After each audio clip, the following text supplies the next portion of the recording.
तो 5/16 से आप लोगों का फेज़ सेकेंड स्टार्ट होने जा रहा है। तो कुछ चीज़ें मैं इस वीडियो में आपको बता देता हूँ। जाने से पहले काफ़ी इंपॉर्टेंट बात बताएंगे आपको, इसे फॉलो करना है वहाँ पे। ठीक है, पहला तो डॉक्यूमेंट्स को लेकर एक बार आपने क्रॉस चेक कर लीजिएगा, डॉक्यूमेंट्स को एक बार मिला लीजिएगा कि आपका डॉक्यूमेंट्स रेडी हो चुका है या अभी भी कुछ बाकी है, तो उसे देख लीजिएगा। अगर कोई आपको डॉक्यूमेंट्स से रिलेटेड डाउट हो रहा है तो वो भी इस वीडियो में क्लियर हो जाएगा। इनिशियल मेडिकल से रिलेटेड कोई डाउट समस्या है तो इस वीडियो में आपका वो भी मैं बताऊंगा, क्योंकि कुछ लड़के बस फेज़ 2 को देखते हुए जा रहे हैं, मेडिकल को इग्नोर कर देते हैं, वो साइड में रख देते हैं। बट आपको फेज़ सेकेंड के साथ साथ इनिशियल मेडिकल का प्रिपरेशन करके घर से जाना चाहिए, क्योंकि बहुत ज़्यादा दूर आपका एएससी आपका आ चुका है। जैसे कुछ लोगों का सिकंदराबाद है, वो रहते यूपी में, जाना उनको सिकंदराबाद है। कुछ लोगों का राजस्थान से बिहार आना है, कुछ लोगों को बिहार से हरियाणा जाना है। तो कुछ इस तरीके का आपका होने वाला है। तो ऐसे कंडीशन में एएससी से फिर आप फेज़ 2 क्लियर करके घर आओ, फिर घर से एएससी जाओ, फिर तो मतलब मेडिकल के लिए फिर जाओ, तो ऐसे में थोड़ा सा दिक्कत हो जाएगा आपको। ऊपर से आपका महाकुंभ को देखते हुए ट्रेन ओवर क्राउड आपका बिल्कुल भर भर कर जा रही, भेड़ बकरियों की तरह लोग जा रहे हैं ट्रेनों में, तो काफ़ी दिक्कत और समस्याएं आपका हो सकती है। इसीलिए इन चीज़ों को मद्देनज़र रखते हुए मैं आप लोगों से अपील करना चाहता हूं कि जहाँ जहाँ भी आपका फेज़ सेकेंड लगा हुआ है, एक दिन पहले पहुँचने का कष्ट करें वहाँ पर। कहीं भी आपका फेज़ सेकेंड है, एक दिन पहले 2 दिन पहले आप लोग अपने एएससी पर पहुंच जाएं। भले वहां पर 1-2 दिन रुक जाना, बट ट्रेन काफ़ी डिले चल रही है। हर ट्रेन 5-6 घंटा, 10 घंटा, 11 घंटा डिले जा रही है। ऊपर से भीड़ अलग चल रहा है, टिकट आपके पास है ना, उसका कोई मतलब नहीं है। खासकर कानपुर, बिहटा और बैरकपुर के जो बच्चे हैं जो सुन रहे हैं, उनको मैं बता देना चाहता हूँ कि 1-2 दिन पहले ही पहुँचने का ज़्यादा प्लान आपका रहे तो सही रहेगा। ठीक, क्योंकि आप लोग खुद देख लीजिएगा वीडियो यूट्यूब पर कितना भरा पड़ा है कि ट्रेनों का स्थिति क्या है आजकल। रेलवे का कोई मतलब नहीं इन चीज़ों से। ठीक है, बहुत ही बुरा स्थिति चल रहा है ट्रेन का। तो ये चीज़ मैं आपको बता दी। बाकी चैनल को आप लोग सब्सक्राइब कर ले तो ज़्यादा बेहतर है, ताकि ऐसा अपडेट आपका ना छूटेगा। आने वाला रिव्यू है फेज़ 2 का और साथ में मेडिकल का, तो चीज़ें आपको पता रहेगी कि आपके एएससी पर हो क्या रहा है। अब आते हैं, देखो पॉइंट नंबर 1 मेडिकल का पहले क्लियर बता देते हैं कि जो भी बच्चे जा रहे हैं फेज़ 2 के लिए अलग अलग एएससी पर, तो कान अपना साफ़ करा कर जाएं। ठीक है, ईयर वैक्स आपका घर से ही करा लो जाने से पहले। ठीक, फिर वहाँ पर आपका दौड़ना पड़ेगा फेज़ 2 पास करने के बाद। हो सकता है कि आपका चेस्ट नंबर कम है और आपका मेडिकल 48 आवर्स के बाद ही लगेगा। हमें जहाँ तक पता है कि आपका मेडिकल जो है ना, जिनका 16 को है उनका 1 वीक के मतलब आप ले लो कि 18 को डेट आ जाएगा। 18-19 को तो डेट आ ही जाएगा। 18 हो या 19 डेट आपका आएगा, यही डेट होगा। जिनका 16 को होगा 1 से 45 चेस्ट नंबर का मिलने वाला है। कम होगा मतलब अब 300 प्लस बच्चे जाएंगे तो हाँ 100% है कि वहाँ अपसेंट भी होंगे। अपसेंट होंगे, चेस्ट नंबर आपका डाउन जाएगा। और तो इसीलिए चीज़ों को समझना ज़रूरी है। तो कान साफ़ करा कर जाएं। मुंह के अंदर जो गंदगी भरा पड़ा है आपका, वो भी साफ़ करा लीजिएगा आप, यानी कि पीलापन, कालापन, जो भी आपके मुंह के अंदर में बदबू भरा पड़ा है उसको क्लियर कर लेना। टाटर वगैरह पूरा ख़त्म करके बिल्कुल चकाचक दांत उजला करके एकदम जाना है आपको। कान साफ़ करा लेना। ठीक, 3 चीज़ों का आप समझ गए बात।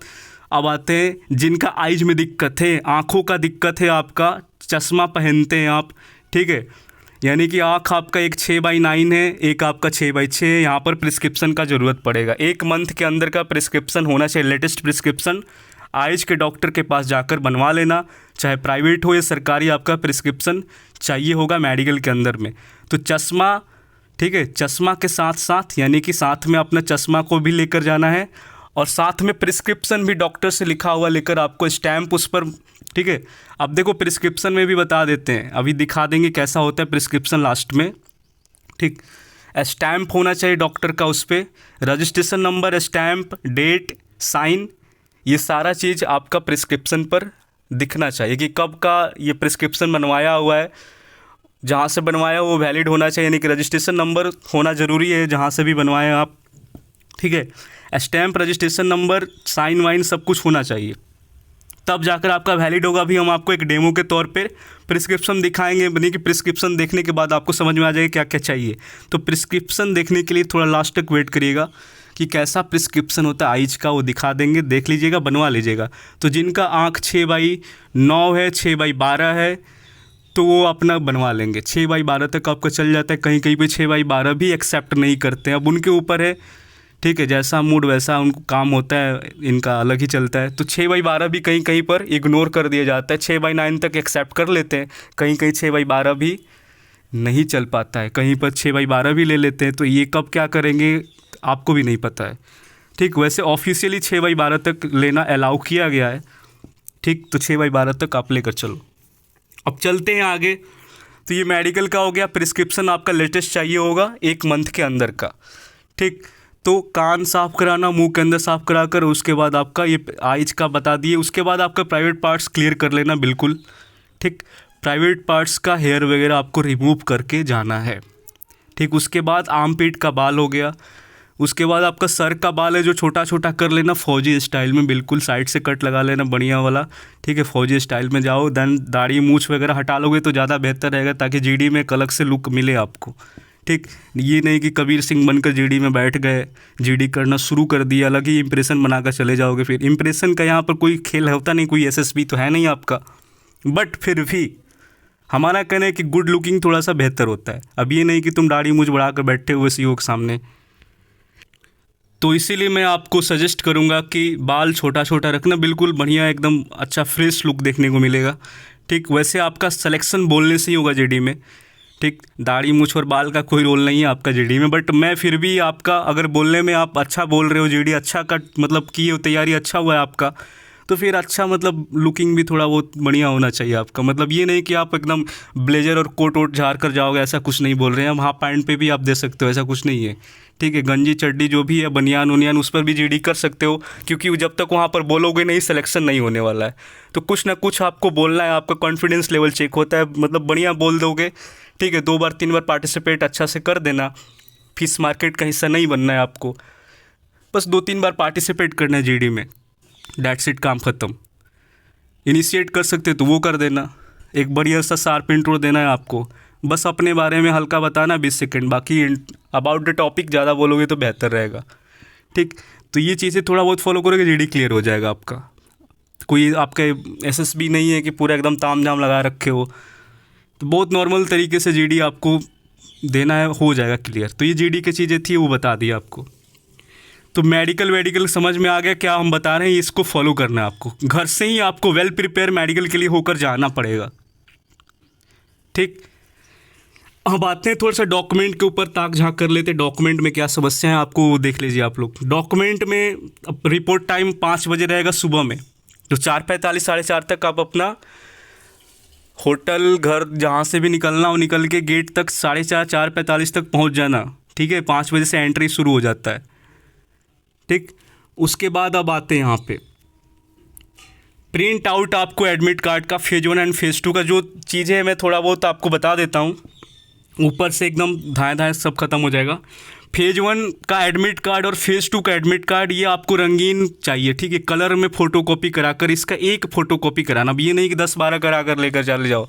ठीक है, मात्र एक मांगा गया है। एक आपको फेज़ 1 का एडमिट कार्ड का कलर में प्रिंट आउट चाहिए, एक आपका फेज़ 2 का प्रिंट आउट कलर में चाहिए, एक ही चाहिए।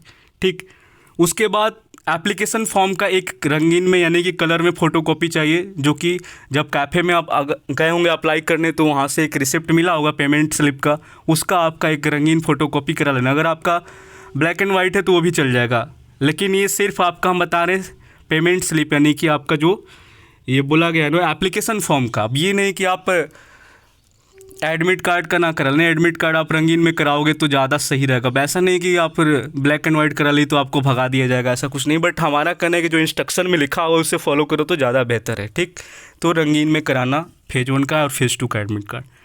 उसके बाद पढ़ाई लिखाई का जो डॉक्यूमेंट्स है उस पर अगर हम बात करें तो आपका 10th का मार्कशीट चाहिए यहाँ पर ओरिजिनल, और 4 फोटोकॉपीज़ का आपका चाहिए। 12th क्लास का मार्कशीट चाहिए ओरिजिनल, और साथ में इसका 4 फोटोकॉपी चाहिए। तो 10th एंड 12th का मार्कशीट ओरिजिनल भी ले जाओगे, इसका 4-4 फोटोकॉपी आप ठीक है ब्लैक एंड वाइट में करा लेना। यहाँ रंगीन का कोई बात नहीं है, कलर वलर कुछ नहीं चलने वाला है, ओनली ब्लैक एंड वाइट में आपका चल जाएगा। पासिंग सर्टिफिकेट, बिहार बोर्ड के जो बच्चे हैं वो अपना अलग से पासिंग सर्टिफिकेट ओरिजिनल और 4 फोटोकॉपी लेकर जाएंगे, और साथ में मार्कशीट होगा ही होगा आपका। तो 10th-12th का आपका पासिंग सर्टिफिकेट भी बिहार बोर्ड वाले स्टूडेंट ले लेंगे जो जाने वाले हैं। बाकी UP board, Rajasthan board, CBSE वाले जो हैं उनका मार्कशीट में ही पासिंग सर्टिफिकेट होता है, तो उनको अलग से कोई ले जाने की ज़रूरत नहीं है। तो इतना चीज़ें समझ में आ गया। अब आते हैं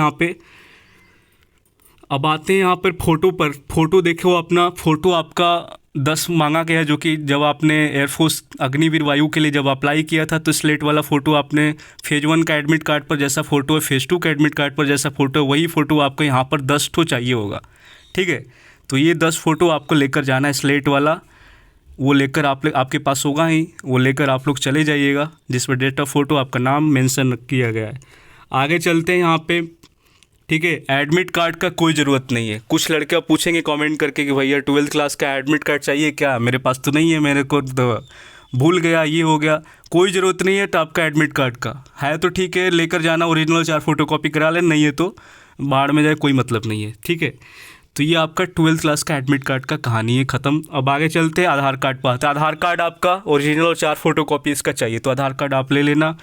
साथ में आपका पेन, पेंसिल, रबड़, कटर, जो भी शार्पनर, ग्लू स्टिक, स्टेपलर, ये सब आपको ज़रूरी है, ये सब। ठीक है, तो पेंसिल ये सब आपने रख लेना, इरेजर, शार्पनर है, ग्लू स्टिक है आपका, black and blue ball pen आपको ले लेना है, स्टेपलर ले लेना। ठीक, तो ये सब हो गया। अब आते हैं एनसीसी वालों पर। एनसीसी अगर आपने कर रखा है तो आपके पास सर्टिफिकेट होगा, उस हिसाब से आपका नंबर मिल जाता है, 5, 6, 7 नंबर आपका मिल जाएगा। जैसा सर्टिफिकेट वैसा आपका नंबर पीएसएल में ऐड कर दिया जाता है। तो अगर आपके पास सर्टिफिकेट है एनसीसी का, तो ओरिजिनल सर्टिफिकेट एनसीसी को, मतलब एनसीसी का ओरिजिनल सर्टिफिकेट अपने साथ कैरी करना है, साथ में 4 फोटोकॉपी एनसीसी सर्टिफिकेट का करा लेना और लेकर फेज़ 2 में चले जाना। और वेरिफिकेशन करा लोगे तो आपको मार्क्स मिल जाएगा पीएसएल में। अगर अभी लग रहा है कि हम पीएसएल आउट हो जाएंगे, नंबर कम है, तो अगर आप एनसीसी किए हैं तो आप फ़ायदे में होंगे, फिर नंबर बढ़ जाएगा आपका। ठीक है, तो ये हो गया एनसीसी का। अगर आपके पिताजी एयरफोर्स पर्सनल, मतलब आप उनके बच्चे एयरफोर्स पर्सनल का बच्चे हैं, तो उनका सर्टिफिकेट अगर आपके पास है तो आप वो लेकर जा सकते हैं। ये मैंडेटरी नहीं, जिनके पापा एयरफोर्स में हैं, ठीक है, उनके लिए बोला गया है। अगर आपके पापा एयरफोर्स में और उनके आप बच्चे हैं तो आप सर्टिफिकेट लेकर जा सकते हैं। अदरवाइज ये कोई मैंडेटरी नहीं है, ये सबके लिए नहीं, जिनके पिताजी एयरफोर्स में हैं उनके लिए।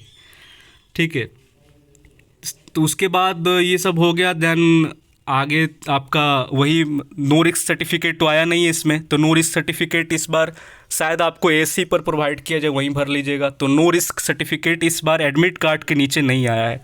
ठीक, बॉडी टैटू फॉर्म है और आपका कॉन्सेंट फॉर्म है। कॉन्सेंट फॉर्म 18 से नीचे वाले जो एज है, पेरेंट्स से साइन कराकर यहाँ से लेकर जाएंगे, या तो वहीं पर कर देंगे, इसका कोई वैल्यू नहीं है। आप एएससी पर भी कर सकते हो, खुद से भी साइन मार दोगे, कोई दिक्कत नहीं है। ठीक है, तो कॉन्सेंट फॉर्म का कोई ज़्यादा इतना तामझाम नहीं है, आप वहाँ भी भर लोगे, यहाँ भी भर कर ले जाओ, खुद भी साइन मार दो, कोई मतलब नहीं है।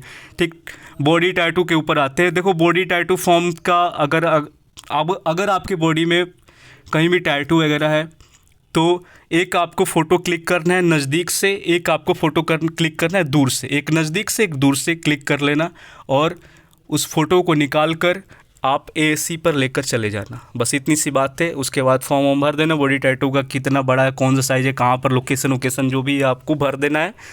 ठीक है, कितना बड़ा है, कहाँ पर है, ये सब मेंशन कर देना है और फ़ोटो आपको लेकर जाना है एएससी पर। अगर टैटू बॉडी में है तो, नहीं है तो कोई दिक्कत नहीं है, आपके लिए नहीं है फिर बॉडी टैटू। जिनके शरीर में टैटू नहीं है, बॉडी टैटू फॉर्म आपको भरने की ज़रूरत नहीं है।